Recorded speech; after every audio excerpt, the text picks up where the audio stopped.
અભય થઈને નિષ્પક્ષતાથી નિરપેક્ષ રીતે વાસ્તવિકતાનો અરીસો રૂપી સચોટ માહિતી લાવતો સત્યની સાથે અભય ટાઈમ્સ।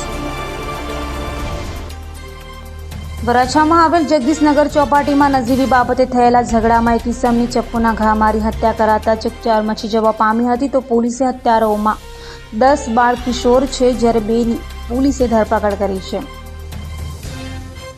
સુરતના વરાછા વિસ્તારમાં આવેલી જગદીશનગર ચોપાટીમાં 3 જેટલા યુવાનો સાથે કેટલાક અજાણ્યા ઇસમોનો ઝઘડો થયો હતો। ત્યારબાદ આ ઝઘડાની અદાવતમાં ચોપાટીની બહાર જ 4 યુવાનો પર ચપ્પુ, લાકડાના ફટકા સહિતથી હુમલો કરવામાં આવ્યો હતો, જેમાં એક યુવક પ્રદીપ કરિંગા ચૌધરીનું મોત નીપજ્યું હતું।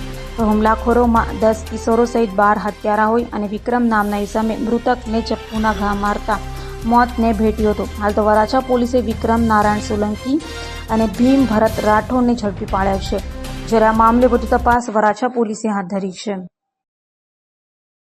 સુરત શહેરના વરાછા પોલીસ સ્ટેશન વિસ્તારમાં આવેલ જગદીશનગર ચોપાટી ખાતે 3 વ્યક્તિઓ પોતે ત્યાં ગાર્ડનમાં બેઠેલા એ દરમિયાન આ કામના આરોપીઓ પોતાનો ડોગ એટલે કૂતરો લઈ અને ત્યાં ગાર્ડનમાં આવેલા અને આ કામના ફરિયાદ પક્ષના ઉપર ડોગ શરીર ઉપર ચડી જતા ફરિયાદ પક્ષે ના પાડતા આ બાબતે આરોપી ઉશ્કેરાઈ ગયેલા અને બોલાચાલી ગાળાગાળી કરી અને ત્યાંથી ચાલ્યા ગયેલા અને થોડી વાર પછી આ આરોપીઓ એક સમ થઈ ગેરકાયદેસર મંડળી રચી હાથમાં લાકડી તેમજ છરી જેવા હથિયાર લઈ અને 2 આરોપી તથા અન્ય 10 બાળ કિશોરો સાથે આવી અને મારામારી ઝઘડો કરી અને આ ગામના ફરિયાદી તેમજ સાહેદોને શરીરે માથાના ભાગે, ગાલના ભાગે અને પેટના ભાગે ઈજા કરી અને ગંભીર ઈજા કરી